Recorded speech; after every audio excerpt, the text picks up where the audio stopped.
Mia Khalifa est née à Beyrouth, qui est la capitale du Liban. Elle passera une partie de son enfance là-bas, mais à ses 10 ans, sa famille décidera de déménager aux États-Unis. Mais l'ambiance aux États-Unis, c'était pas trop ça, car peu de temps avant leur arrivée, il y avait eu les attentats du 11 septembre, donc toutes les personnes qui venaient d'un pays arabe étaient un petit peu mal vues. Et malheureusement pour Mia, ça l'affectera durant sa scolarité, où elle était généralement mise de côté. Surtout qu'à cette époque, elle parlait très peu anglais, donc ça n'arrangeait pas les choses. Malgré ça, elle va s'accrocher et poursuivre sa scolarité. Puis à ses 16 ans, elle sera envoyée dans une école militaire, et c'est justement là-bas qu'elle va faire une rencontre qui va tout changer. Ce mec, c'est Wyatt O'Brien, et il deviendra son petit ami alors qu'il avait 7 ans de plus qu'elle à ce moment-là. En clair, il avait 23 ans. La relation va durer, et quand Mia a eu 18 ans, il va décider de la marier. Mais ce mec-là avait des tendances assez bizarres. Par exemple, pour avoir des rapports avec elle, et être suffisamment il devait regarder du porno juste avant. Après ça, elle va poursuivre ses études en allant à l'université, et à cette période, elle va aussi perdre pas mal de poids. Sauf que quand elle en parle sur différents podcasts, la version varie. Donc on ne sait pas vraiment comment elle s'y est prise. You lost 50 pounds exercising or starving or all of the above? No, it was through exercise. That's great. The first thing I did was cut out soda. And also I don't drink that often, so I never had to worry about like beer weight or like wine calories or liquor and stuff. So cutting soda out really helped. And I lost the weight in the worst possible way. What do you mean? How did you do it? Not eating, just being completely unhealthy, abusing laxatives, just doing all of these things to put my body through the ringer and lose this weight so drastically. Vu qu'elle a perdu du poids, elle a aussi perdu des seins. Et à cause de ça, elle a souhaité les refaire. En faisant ça, elle est devenue beaucoup plus attirante. Et à cette époque, elle faisait des petits tafs comme dans la restauration. Mais un jour, quand elle va débaucher, un homme au volant d'une voiture va s'arrêter tout proche d'elle. Et il lui a dit qu'elle avait du potentiel pour devenir modèle. Et il lui donnera une carte de visite pour le contacter. En rentrant chez elle, elle s'est renseignée sur le mec et elle a compris que c'était pour être modèle dans des films pour adultes. Elle va en parler à son mari pour rire, sauf que lui, il est devenu sérieux. Et il lui a dit que ce serait une bonne idée qu'elle fasse ça. Donc elle va appeler le numéro sur la carte qu'on lui a donné et dire qu'elle acceptait la proposition. Et c'est comme ça qu'elle est rentrée dans l'industrie. D'ailleurs, il lui fallait un nom de scène et elle a choisi Mia Khalifa. Sa carrière dans le milieu va être très courte, car elle va durer seulement 3 mois. Mais si beaucoup la connaissent, c'est car il y a eu des scènes en particulier qui ont fait beaucoup parler. Comme celle où elle a fait des trucs en étant voilée. Selon ses dires, elle n'était pas ok pour faire les scènes et disait que c'était une mauvaise idée, mais les producteurs ne voulaient rien entendre, donc elle a laissé les choses se dérouler. La vidéo en question a explosé et en peu de temps, Mia Khalifa est devenue une star, mais pas pour les bonnes raisons. Voir de telles scènes a été vu comme un gros manque de respect. Donc finalement, son image va se faire tellement salir qu'après avoir réalisé quelques films, en février 2015, elle décidera de quitter l'industrie. Parce que les menaces étaient tellement violentes que tout ça l'a effrayée. Il y en avait même qui venaient de Daesh. They photoshopped a picture of me onto another person's body getting bad. Malgré sa courte carrière, les conséquences vont être très lourdes. Elle va se faire bannir du Liban, qui je le rappelle est son pays d'origine. D'ailleurs, les parents de Mia vont être contactés et mis au courant des activités de leur fille, et carrément elle va se faire rayer de leur vie et déshériter. Surtout que sa famille est très catholique, donc apprendre ça c'était terrible. Il y a aussi le fait que beaucoup croient que Mia est devenue riche grâce à ses films, mais en vérité elle n'a touché que 12 000 $. Et sur les réseaux, ça l'a critiqué énormément. Et elle répondait avec de l'humour, donc ça rendait fou les gens, qui la prenaient pour quelqu'un qui n'avait aucun respect. Mais vu tous les problèmes qu'elle a eu, je pense que publiquement elle essayait de prendre ça à la légère, mais je suis sûr qu'au fond d'elle, tout ça a dû l'atteindre. Puis avec son mec, elle a fini par se séparer. Et d'ailleurs, elle le tient en partie responsable de l'avoir traîné dans ce milieu. Après tous ces problèmes, elle a essayé de refaire sa vie comme en essayant de retrouver un taf. Sauf qu'elle a été tellement salie que c'était compliqué pour elle et elle n'a rien trouvé pendant un moment. Quand elle sortait dehors, elle en prenait plein la gueule. Et elle se faisait souvent harceler. Cette période était extrêmement dure à vivre pour elle car son image a été détruite et ça a affecté clairement tous les aspects de sa vie. Les seuls tafs qu'elle finira par trouver, c'était en tant que technicienne juridique et comptable. Mais tout ça va pas durer très longtemps. Il y a eu aussi un moment où elle a bossé en tant que chroniqueuse dans une émission centrée sur le sport. Le sport, c'est vraiment un truc qui la passionne de façon générale. Donc elle était très contente de bosser là-bas, mais elle finira aussi par arrêter. Mais peu importe ce qu'elle faisait, elle était constamment rattachée à sa courte carrière. Et à un moment, elle avait trouvé un mec qui était chef cuisinier, qui ignorait totalement son passé. Ça se passait super bien entre eux et ils avaient carrément ouvert une chaîne YouTube. Sauf que le jour où il a découvert ce qu'elle faisait avant, ça l'a choqué. Et c'était tellement dur à encaisser qu'il n'a pas fallu longtemps pour que leur couple se brise. Elle a aussi essayé de créer du contenu autour de la cuisine ou du sport, mais à chaque fois, elle n'était jamais prise au sérieux. Tout ça pour dire que ces 3 mois dans le porno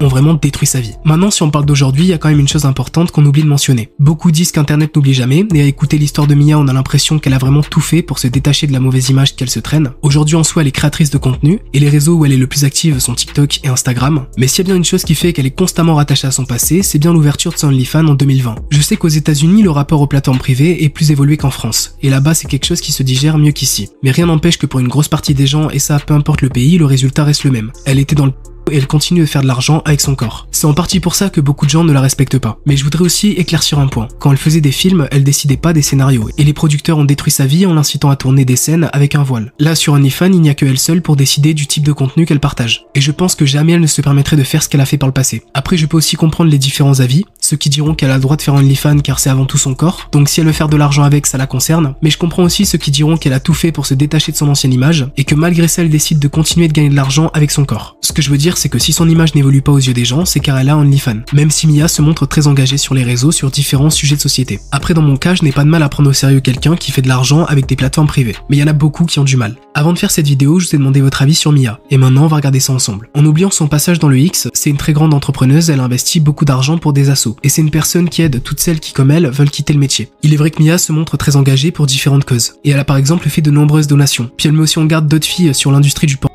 histoire d'éviter de prendre ça à la légère. Car on l'a vu avec Mia, ça peut te suivre toute ta vie. Une personne assez controversée à cause de son passé d'actrice, et surtout à cause de ses vidéos avec le voile. Je la trouve assez hypocrite, dans le sens où en stoppant sa carrière, elle dit que le porno a détruit sa vie, pour ensuite passer sur des plateformes privées telles que OnlyFans. Pour finir, une fille qui s'est fait détruire par internet. Les scènes avec le voile ont complètement détruit sa vie, et c'est pour ça que sa popularité est montée aussi vite. Mais pas pour les bonnes raisons, évidemment. Par contre, entre le porno et les plateformes privées, il y a une différence. À l'époque, Mia manquait d'argent. Même si elle ne voulait pas trop tourner les scènes qui ont détruit sa vie, les producteurs ont insisté et elle ne leur a pas tenu tête. Peut-être car elle voulait vraiment l'argent, ça on sait pas. Mais si elle n'avait jamais fait de porno et qu'elle avait juste fait du contenu sur OnlyFans, je pense qu'elle n'aurait jamais osé faire ce qu'elle a fait. Certes, on n'aurait pas autant entendu parler d'elle, mais sa vie aurait été plus tranquille. Même si ceux qui font du contenu sur OnlyFans sont très critiqués. Mais dans son cas, le fait de vouloir se détacher du porno pour finalement être sur des plateformes privées, je comprends que certains l'aient pris comme du foutage de gueule et c'est normal qu'elle ait autant de mal à changer son image. Peut-être que pour elle, il y a une grosse différence entre ces deux milieux, mais pour les gens, pas vraiment. On la connaît tous pour son passé, je sais absolument pas ce qu'elle fait à l'heure actuelle. Je sais aussi que son ancienne activité, comparée à ce qu'on peut penser, n'a duré que 3 mois. J'imagine qu'elle voudrait se dissocier de cette image d'actrice pour adultes, si on peut dire ça comme ça. Et si oui, je lui souhaite, même si selon moi c'est impossible, à partir du moment où quasi tout le monde la connaît. Ça se compte sûrement sur des centaines de millions de personnes, donc je pense malheureusement qu'elle réussira pas. Avant de faire les recherches pour ma vidéo, je la connaissais que de nom. Mais j'étais loin de m'imaginer que sa carrière n'avait duré que 3 mois. Et vraiment, ça m'a surpris. C'est fou qu'en si peu de temps, sa vie ait été détruite. Surtout qu'à cette époque, elle cherchait l'argent. Et la somme qu'elle a prise est loin d'être folle comparée à ce qu'elle a enduré. Et pour l'ouverture de son OnlyFans, peut-être qu'elle a fait ça car elle sait pertinemment que son image est condamnée. Donc qu'elle fasse ça ou non, ça change pas grand chose au final. Et ça lui permet aussi d'avoir de meilleurs revenus. Une personne qui a fait des choix discutables avec des personnes dangereuses et mal intentionnées, qui se retrouve aujourd'hui à payer des décisions d'il y a plus de 10 ans, mais qui ne semble pas être une mauvaise personne qui aurait le droit à la rédemption, et à pouvoir avancer sans être cataloguée. Vu le nombre de fans qu'elle a, ou du moins de gens qui regardent ses vidéos, arrêtez l'hypocrisie et lâchez-lui la grappe.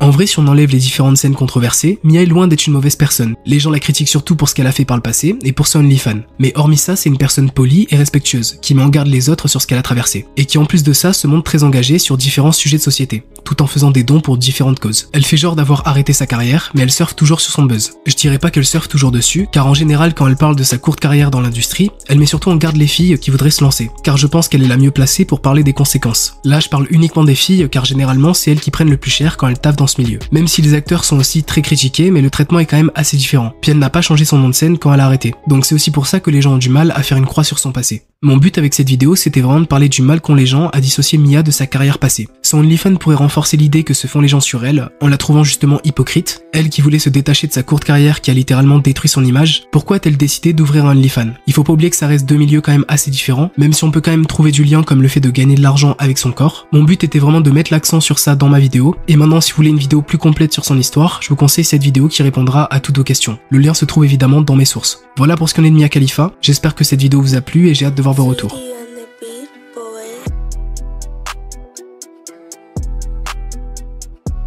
Je les vois, ils sont tuba. J'encaisse les coups, bah je me relève encore. On a galéré si tu savais, j'ai la moitié de leur âge.